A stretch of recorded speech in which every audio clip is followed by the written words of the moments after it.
what we're doing. Hate the Dodgers. Hey guys, well, guess who? Yeah, it's us again. SuperiorFandom.com. Nate, Joe, say hi. What up, dude? And our producer Jarrett. Bonjour. And again, Mr. Matt Long is in studio. Say hey. Hello. Well, we're, I guess all of you who are listening either already know anyways, because I think know all of you who are listening. Wait. People listen to this? A few of them do. Is the mic on? But we got this thing to work this week? We battle back and forth. I'm a diehard Dodger fan. Now I'm double teamed by two Giants fans, which I don't think it's very fair. I'm going to have to bring in some backup here pretty soon. But tonight we're going to give a little, we're going to blast each other. We're going to go back and forth and just discuss some off-season shit that the Dodgers and Giants have done. What's up, Joe? Is there any Dodger fan that you know off the top that's like really intelligent enough to do something like this? Here. Yeah, bunch of them. I'm gonna pack this place with Dodger fans, and I think there's 3 in LA County. Oh Lord! All right. On that note, Doyers. Yeah. Viva la Doyers. Okay, well, what do you got first for me? What? Didn't you sign J.P. Howell today? We did. Thank for God. More money than they paid Javi Lopez? Yeah, absolutely. Thank God for that. He earned it. He earned it last year. He was a monster last year. 11.25 for 2 years. That's a bitchin' deal. That guy, I'm telling you, I'd say 4.5 months out of the 6 months, he'll be unhittable. Period. And you can't ask for more out of a reliever than that. J.P. Howell's a stud. I love it. I was very upset whenever there was the rumor that he was going to leave. And it didn't make me happy. I was looking forward to him coming back. They made it done. Stan Kasten knows what he's doing. He was not going to let this guy get out of his clutches. Javi Lopez, come on. Really? I mean, yeah, Javi Lopez, he did have a shutdown year, but J.P. Howell he's not a kid. He's a veteran, but he's not an old veteran. He's been in the majors for a long time, and he's still young. He's good. I will give the age factor to Howell. He is only 30. Exactly. So that's... He's 30 years old. He's probably about 4... Well, actually, Javi might be around 35, 36. So there is that. But I would say if you look at Javi's stats, that's what Howell is trying to become himself, is a Javi Lopez. I completely agree. And here's the thing you got to realize. Javi Lopez has won 2 rings and been an integral part to a Red Sox team that have also made deep runs in the playoffs. He's a great clubhouse guy among a team that needs a leader. He works hand in hand with Dave Righetti and Mark Gardner, who have cultivated one of the most successful bullpens over the last 3 or 4 years. And I just don't see how you pay J.P. Howell, who's really only had 1 solid year in the National League, a 7-figure amount of money, or an 8-figure amount of money rather, to hold your bullpen down. He's middle relief. Are you kidding me? We've got our back end is fine. We've got the best setup guy and one of the best closers in the game. Where did you get your setup guy from? Because he wasn't good enough to play for the Giants. The Giants decided that he just was not near good enough to be a Giant. They had to cut him loose. Sorry. Mr. Wilson, but you are no longer a Giant because you're just not good enough to be on this squad. So we're going to let you go. So Brian Wilson loves going into that beautiful, pristine ballpark of yours and just fucking mowing you down. We tried to give you your ring 3 times, you asshole. Like, deal with it. Go find a pool to drown in. Mm-hmm. What do you want to talk about next? I don't know. We did just... The mole part, I don't know if you guys were listening Did I talk about them all right this time or the last? I don't know podcast? what the fuck you're talking about. I had a conspiracy theory. Some crazy conspiracy shit here. I had a conspiracy theory about our now third baseman. He's been our third baseman for the last 3 years. He does have 2 World Series rings, but he was a disaster the majority of the time that he was with us. What's his name, Joe? Juan Boo Uribe. We call him Boo Uribe now. He comes over after winning a ring with the Giants to a Dodger team. He wanted to be a Dodger very badly. Very badly. He wanted to be a Dodger. He didn't want to be a Giant anymore, which is suspect in itself after he just won a ring. Yeah, who would want to leave here? After he had just won a ring with the Giants, and he was so adamant about becoming a Dodger. And then what does he do as a Dodger? He hits under 200 and then barely over 200 his first 2 years here. And then his contract year, he hits 275 with 12 dingers. Here's my theory. Get to it. He was still being paid by the Giants. He was on the Giants' payroll those 2 years as a mole to eat us from the fucking inside out. And then his contract year, he's like, I need more money. This is not working. I need more money, please. And they're like, no, dude, this you're getting paid. We're going to pay you, and you're going to like it. And he's like, no, then fuck you. I do it myself. It's like Joe Boo from fucking Major League. Fuck you, Joe Boo. I do it myself. Hats for bats. Hats for bats. Hats for bats. That's one. You know, drink Joe Boo's rum. That's very bad. Classic. That's very bad. That just proves my point about the lack of intelligent Dodger fans. I rest my case. So, which means, in theory, next year he's probably going to hit about 212, 215, and then his contract year. He wanted 3 years. We told him to suck a dick. You're going to take 2 and like it, and he said okay. Well, here's the thing that I got to tell you that I kind of like about the Juan Uribe signing for you, especially given the fact that I don't know how or why you did this, but you let Mark Ellis go today too. It's upsetting. I like Mark Ellis a lot. Who just got picked up by the Cardinals. But Uribe can also play second base, which should help you. And I was asking you about this earlier, who was going to play second base for you this year. And you're telling me a 20-year-old Cuban kid by the name of Alex Guerrero is going to come in and hold down your everyday second base spot. Like, do you really feel good about that, or are you cool? Well, to be honest with you, I'm nervous, but I've seen the kid, and from everything I've read, everything I've heard, he is Major League Baseball ready. He's got ridiculous fielding skills. His bat is huge. Have you seen the kid? He's built like a brick shithouse. He and Yasiel Puig are gonna, be on the cover of GQ together. For God's sakes, it's gonna be ridiculous. I mean, it's stupid. The kid's a specimen. He's a specimen. He's also converting from shortstop. Yeah, if I'm not mistaken, he's a shortstop. correctly? But what good infielder, utility guy isn't great at shortstop and second base? You tell me that. Do you want a utility? I don't want him to be a utility. All I'm saying is if he's that good, he can convert, and he'll be fine with it. So Scootero or this guy? Scoot. Who do we want there? Dear. Scoot. The guy with the club foot? That guy? Hey, come on now. We're sensitive to club feet and like feet in general, actually. So True. fuck you. Hey, my bad, Joe. My bad. That's the subject. That's okay. So I don't know, Matt. What do you think about the Giants' offseason, man? What do you think the key to success is? They gotta get above these Dodger fucks. How do you think they're gonna do it? The Giants need to score 4 runs a game or a little more. Their pitching's going to be fine. It always comes down to their scoring, and it's kind of similar to the Dodgers, I think. They're similar teams that way. You say your pitching's going to be fine, yet you just gave an extension, a 2-year contract. 2 years, right? We talked about it earlier. Yeah, 2-year contract to the freak who he's so freaky he's forgotten how to pitch the last 2 years after winning back-to-back Cy Youngs. He did throw a no-no last year. Yes. And then what did he do after that?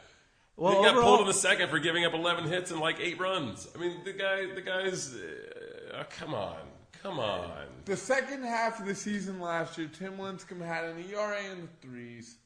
Well, he's a back-to-back Cy Young winner, so if he can't have an ERA in the 3s, then he's a disaster. He had an ERA in the 3s, and since he's won those back-to-back Cy Youngs, the Giants have gone on to bolster their rotation with Matt Cain, who's going to win a Cy Young again coming off a perfect game this year, and Madison Bumgarner. And they replaced Barry Zito with Tim Hudson. Tim Hudson. Who knows what you're going to get from Tim Hudson? I mean, trust me, Tim Hudson. It angered me whenever I heard Tim Hudson was going to be a Giant. I mean, it's Timmy Hudson. Although he is getting up in age, it's Timmy fucking Hudson. But he's coming off a Auburn, Alabama War Eagle. Terrible broken foot that got crushed. That had to have complete reconstruction, surgery on his foot. You don't know what you're going to get. You don't know how he's going to come off the mound. It's a huge pickup for you guys. But your rotation is still not going to be better than ours. We're going to have the sickest rotation in baseball. The sickest rotation in baseball.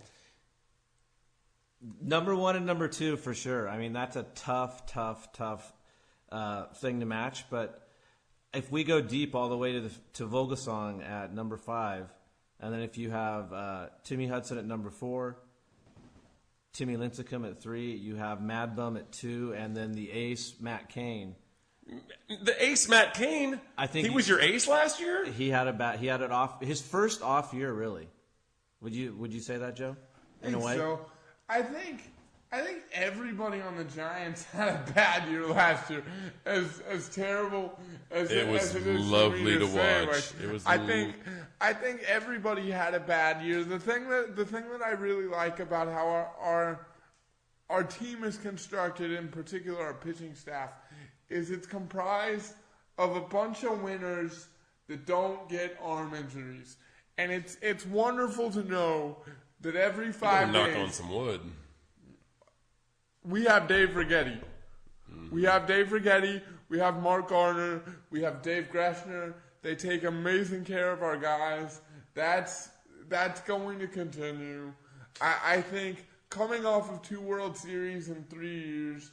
And a large postseason runs that they've had to go on, their arms are proven to be as healthy as any set of arms that you have in the league. You've got that. We've got Clayton Kershaw and Zach Greinke. I mean, I don't know. Until Zach Greinke loses his mind again and decides to go head on with Carlos Quinton or the next one that pisses him off. The money I love the fact yes, he broke his collarbone, but I love the fact that he didn't let Quentin scare him off the mound. He bulldogged the son of a bitch. And what did he do? He came back and he was arguably the best pitcher in baseball after he came back next to Clayton Kershaw. Coming back off an injury of a collarbone that he was supposed to be out for at least 3 to 4 more weeks. The thing with Kershaw, though, and Timmy, and I know this pisses Dodgers fans off, but until the Dodgers win... And because the Giants took, how does this go? The Giants took Timmy when they could have had Clayton, or vice versa. I forget how. I think it's the Giants could have had Kershaw, and they took Timmy. I'm so glad they took Timmy. But at the end of the day, two Cy Youngs and 2 World Series championships and a no-no. There you go. A no-no against, who was it? It's the Padres, right? Or the Astros, one of those fucking teams? Who cares? Against a college team, Joe. There's like 4 of those a year. Who cares? Against a college team.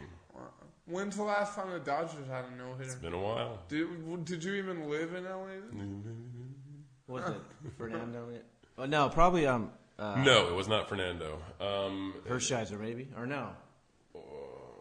Nomo. Nomo threw one, I remember. But that was Hideo Nomo threw one at Colorado.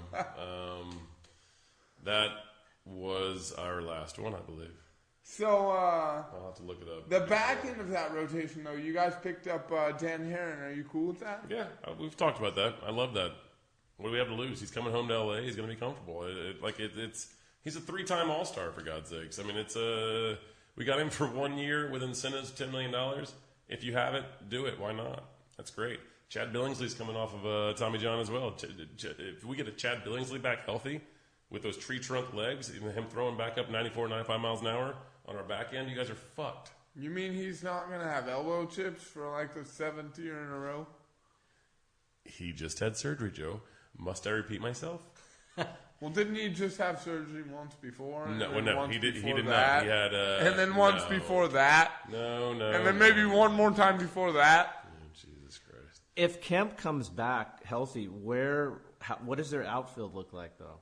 because you got we do have 4 starters, outfielders still. which is not a bad problem to have.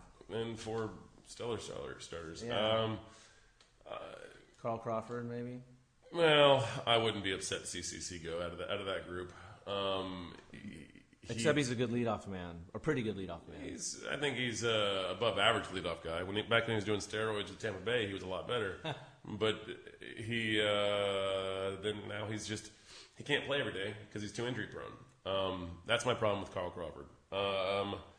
Matt Kemp, there's rumors that he's going to go elsewhere. Seattle's interested in him. There's a number of teams interested in him. I guarantee he's got 7 years left on his 8-year contract.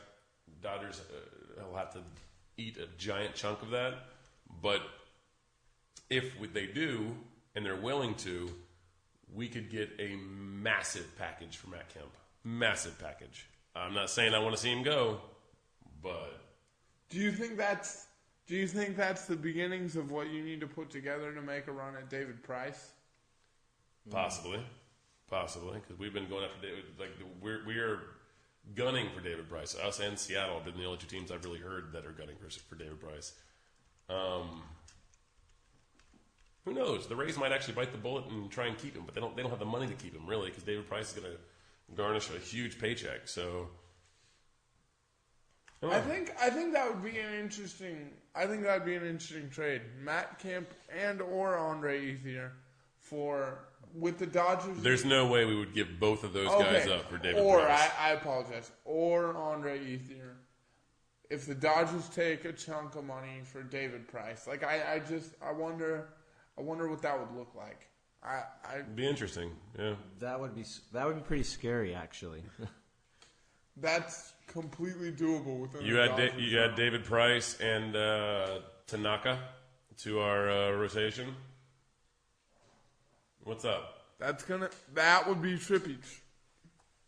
That would be a rough run for the Giants, and I wouldn't really like it. The thing that concerns me about the Giants from this year to last year is they just couldn't get their batting order together at all. Just at all. And Matt, like they picked up Michael Morse this week. Like what do you think that does to the Giants' order and taking care of some of the depth problems that the Giants had last year in the outfield that maybe the Dodgers didn't at this point? Well, what I like what they did this year, which they didn't do in 11 and they didn't do in 13, is that we had no shortstop in 11. We tried to play, what's his name? Miguel Tejada? Yeah, which was insane. Everybody knew it going in, and it killed us. 55-year-old Miguel Tejada. Exactly. Didn't he play with the Royals this year, actually? Well, he got suspended indefinitely for the rest of the year for testing positive. His third time, I think. Oh, again? Yeah, so is he banned? He's banned. Balco He's back in Dominican. Is where he's from. He's back in Dominican playing Dominican ball. Yeah. Interesting. Yeah. I don't know if he's banned, but I think he had 100 games. He's banned.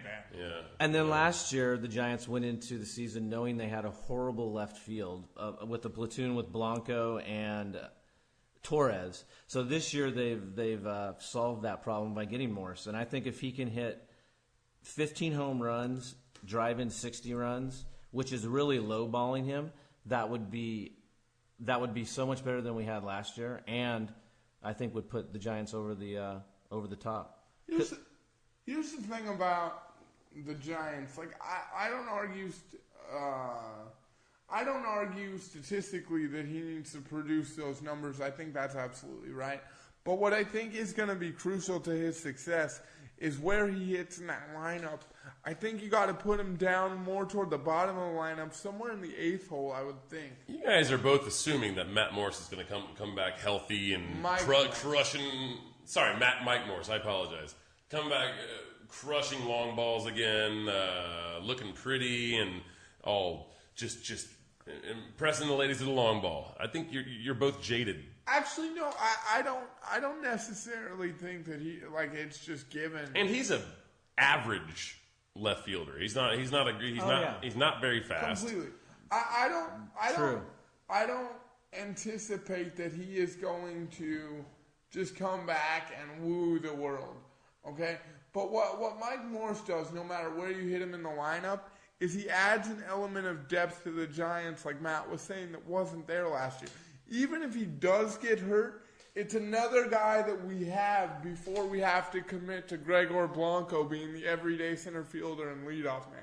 It's just another, at worst, at the very worst, if it's another layer. And if he could come in, hit double-digit home runs and knock in some RBIs, which his line says that he's capable of doing, then it'll be a solid pickup. And I'm okay with it. You know what's weird? A weird stat. He's the first player to have hit 30 home runs in his career that's been on the Giants since Barry Bonds. Because nobody hits the long ball up there. Buster's never got there, and neither is Hunter Pence. So that's a crazy stat. So that's some pop. That's some pop that the Giants need. Steroids are a hell of a drug. Is that all you guys? It is. It's the one that happened in 2007. I'm also convinced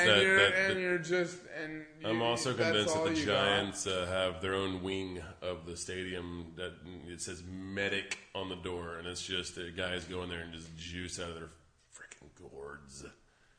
They go in for their daily regiment. I don't know if I can talk to you anymore after that. I think we're done. We're done. See you next time, guys. Thanks, guys. Superior Peace. Fandom. SuperiorFandom.com.